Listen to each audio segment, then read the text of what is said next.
Hello, how's it going, y'all? Today we're going to be discussing the topic and the title of the video as to how this yeasty morsel became a $1 billion commodity overnight, essentially. Really an astounding and interesting idea, nonetheless. I've been trying to get off my chest, but let's get right into it. Now, some of you may already know the answer as to how this is possible, or you may not, but it's okay, either way. It's inflation. And really, if you may have heard about this epic economic phenomenon in recent times, if you have turned on the news or accidentally swiped left on your phone, you may have seen a news title like these. A couple of these spreading how inflation is increasing and reaching astronomical heights. Now, in modern times, we assume that inflation is just the decrease in the purchasing power and our exchange of medium, but inflation hasn't always been as we know it is today. Rather, we have inflation data dating back to the Roman Empire itself, even, with them slowly inflating their currency with the process called debasement, which is essentially them lowering the silver content of the denarius coin which they were minting at the time, each time essentially making the coin worthless. Over the years the Roman Empire ruled, but during this process of debasement and the rulings of many emperors under Marcus Aurelius, it was estimated that the denarius only contained 75% of its original silver content, and nearly a century later only contained 5% of its original silver content. Now, it's just crazy to think about that. It literally almost contained no silver at all near the end of the Roman Empire. Now, obviously, this isn't the only variable leading to the end. There is many other factors helping to lead to the demise of the socioeconomic structures of the empire, but we don't have to worry about in modern times about kings messing with the silver in our nickels. Rather, we have possibly to keep an eye out on maybe government entities that can manipulate inflationary data or the inflationary process and the amount of money inside, or the amount of money controlled in the national currency, such as the Bureau of Labor Statistics or the Federal Reserve. Now, specifically in this video, we're gonna more talk on the Bureau of Labor Statistics, but just had to mention that one as well because it's a federal entity, but it's not federally backed or doesn't have any reserves. But to get back on track, the Bureau of Labor Statistics produces monthly indice data, just monthly numbers that help us obtain our inflation numbers. Now, they agreed upon that CPI, right as of now, is a more accurate form of inflationary data, which is just accounting of the change in prices amongst these 8 categories of food, housing, apparel, transportation, education, goods, recreation, medical care. You probably might have heard about this term tossed around everywhere around the news as of late, but we haven't always used this data. Previously, we used the WPI, or the wholesale price index.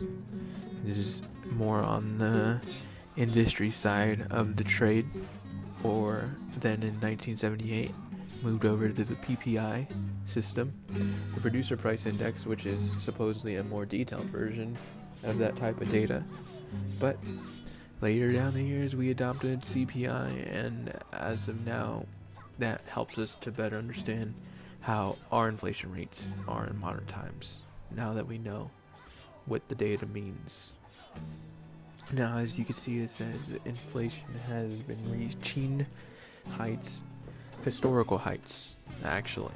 And we could take a look at historical inflation rates tables provided by government websites.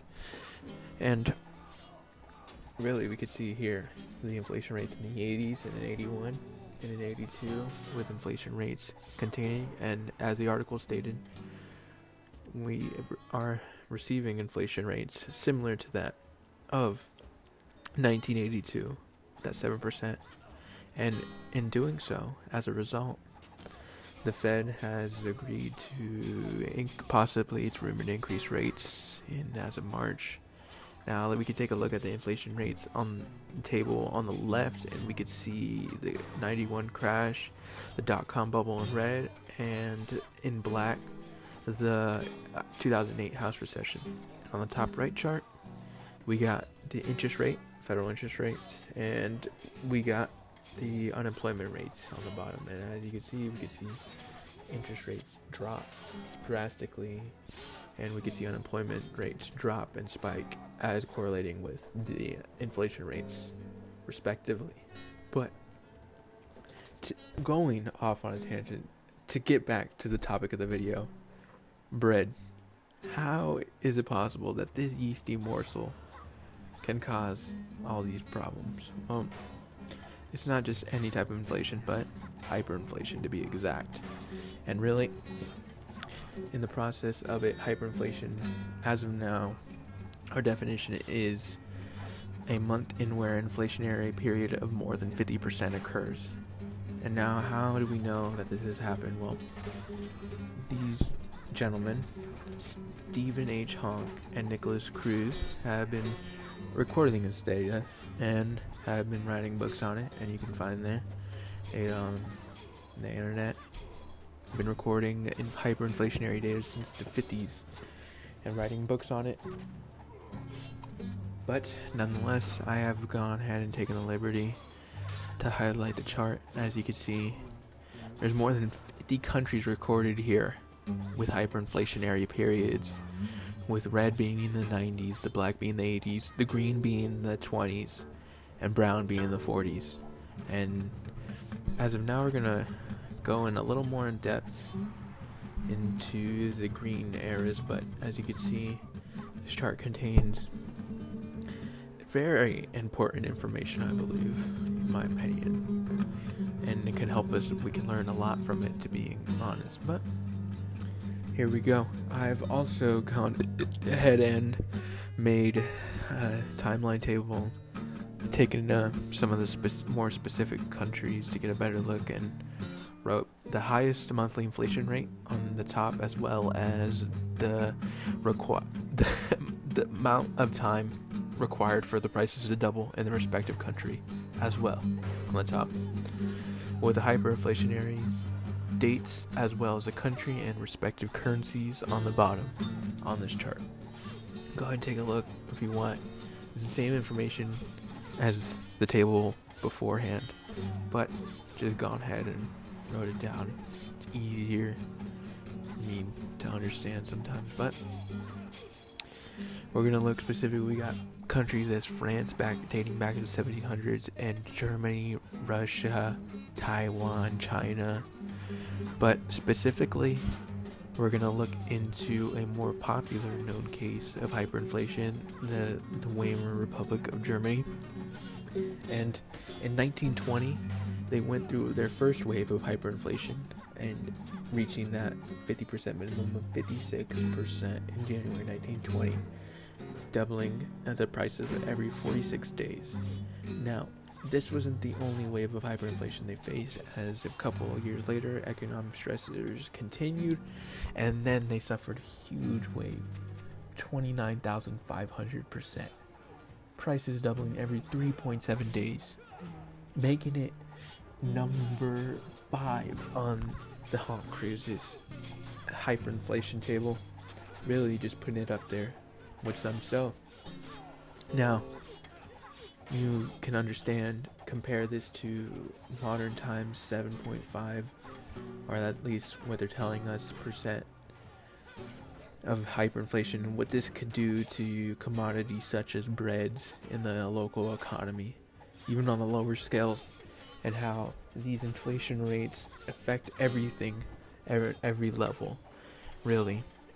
Essentially making bread over billions of dollars, and in this case in Germany over millions specifically, even billions in some cases during the peaks. Really, it's just an insane idea to think about for bread alone, something as simple as wheat, risen morsels, just bread.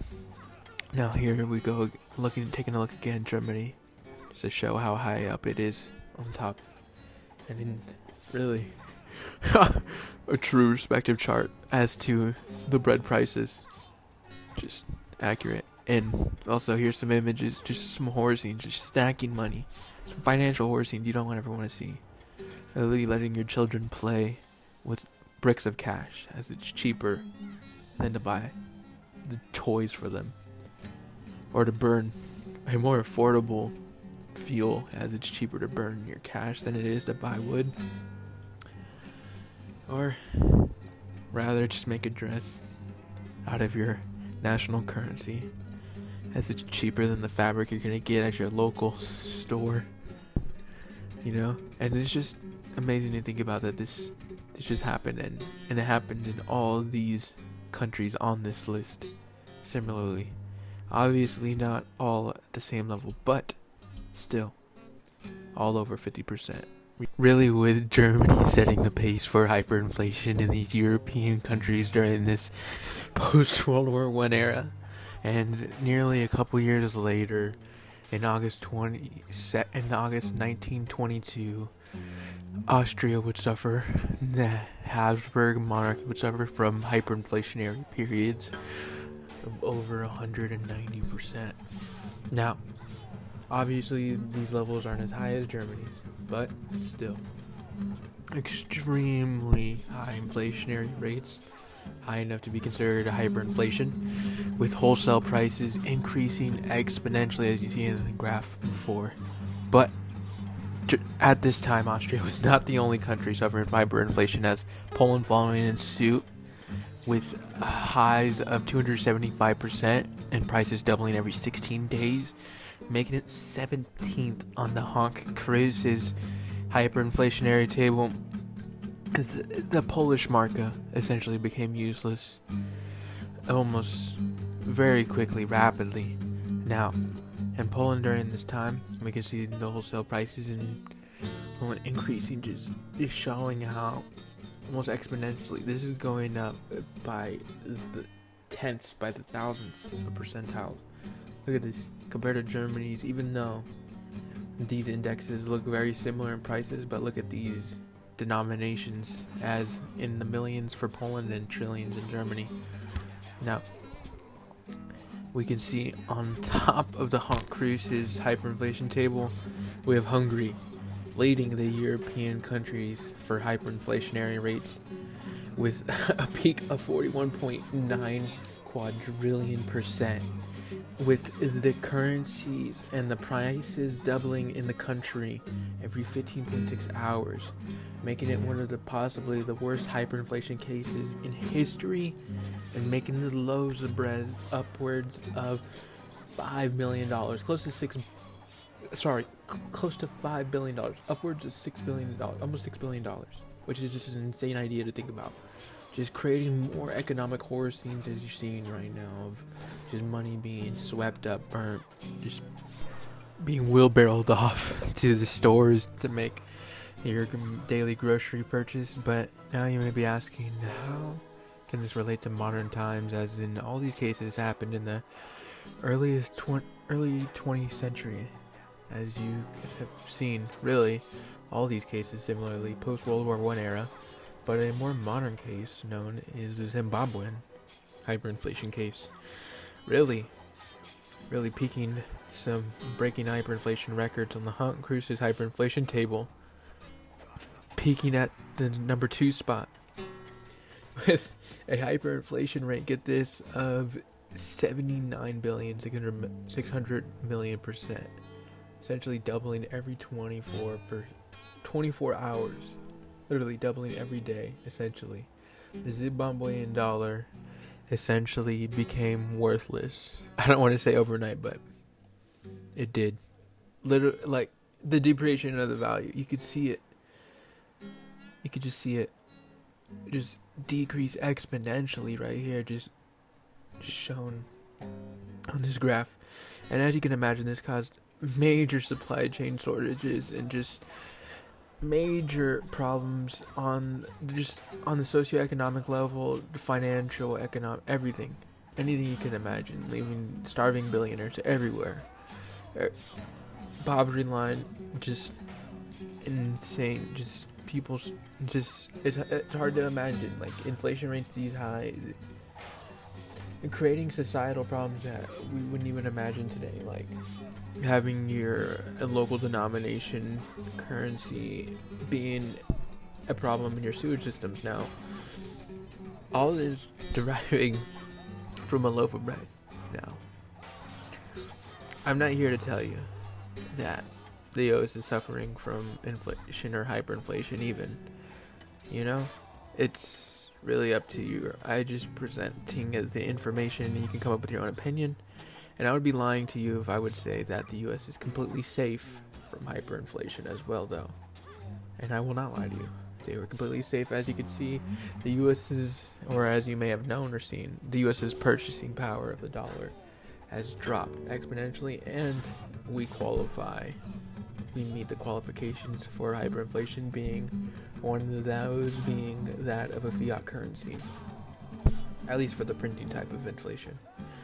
As a fiat type currency, meaning that we're no longer backed on some sort of reserve or any reserve. We used to previously be backed on the gold reserve until the Gold Reserve Act of 1934. FDR passed, essentially making it illegal to hold gold during that time as well, but also taking the US's currency off being the gold denomination, as well as Nixon putting the last nail in the coffin and sealing the deal in 71, making it completely impossible to trade gold at any federal banks, and basically bringing an end to the Bretton Woods system that basically started after World War II.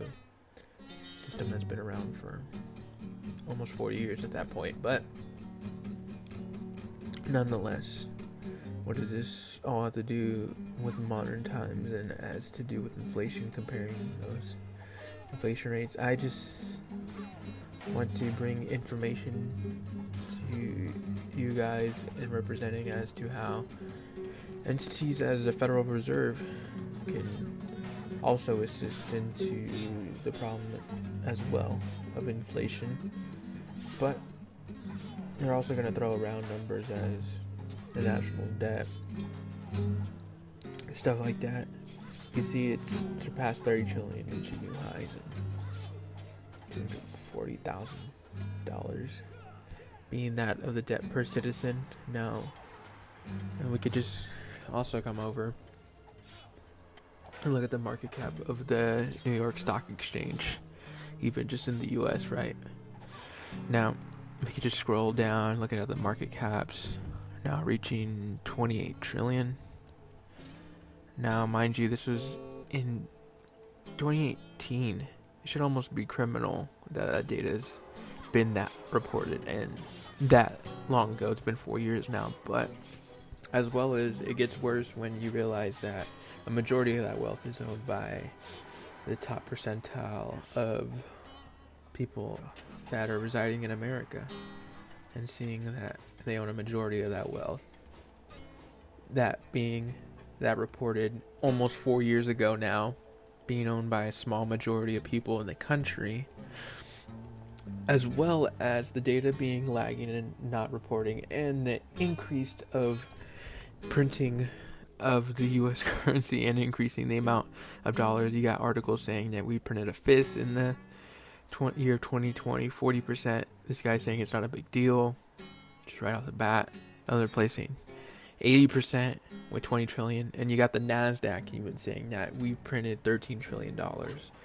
And comparing it to World War II, and we printed way more than World War II. Is stated that we printed equivalent to $4.7 trillion in modern equivalencies in money. But just looking at that, just seeing how all that money's been printed and now is in circulation as well, as in all that data. So who knows how much money now is in New York Stock Exchange?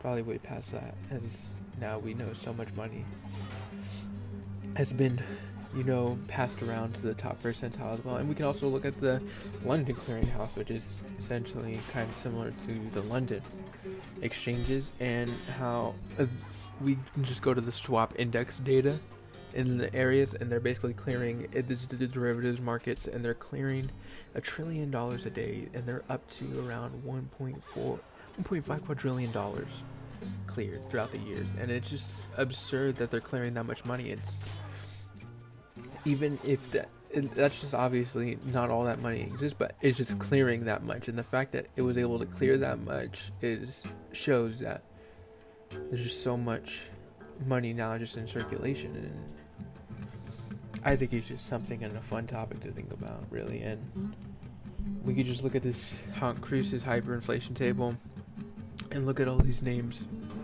and really see how we can learn from them, essentially, and learn from the mistakes of these countries rather than join them on the list. And with that, brings the end to this video. Thanks for listening, and if you listen to the whole thing, thank you, really. And go support small business and vote. Really, you gotta do a little thing. See you later.